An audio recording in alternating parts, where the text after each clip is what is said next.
I was 9 when Hitler came to power.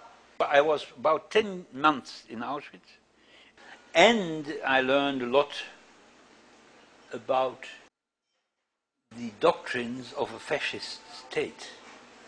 The lesson I took from my stay in Auschwitz was anybody belonging to the Jewish people is not allowed to behave ever like our perpetrator, the people who did the thing to us. Look, I think why I have a certain right to be proud of being of Jewish origin is because the Jews were the pioneers of interhuman ethics. And the Jewish idea of how to treat a foreigner, how to treat a servant, which is in the Old Testament, was taken up by nobody less than Jesus Christ, who was the last of the great Jewish prophets. The prophets in the whole tradition wanted to stress and to stress the ethical content of Judaism. And so there is reason enough to be proud.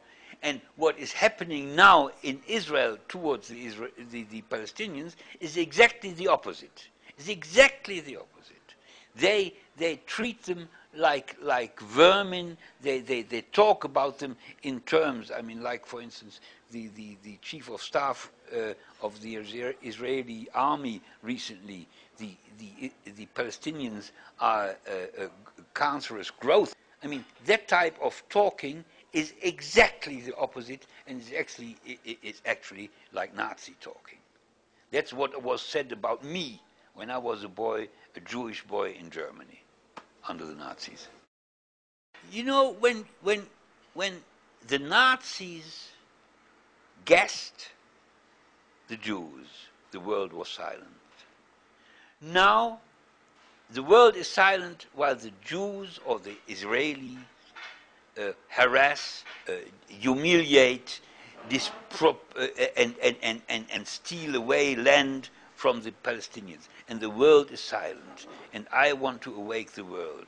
Because any criticism on the policies of Israel is hampered and made impossible by a terrible trick and crime of Israeli propaganda, that any criticism on the politics of Israel comes out, is induced by anti-Semitic feelings.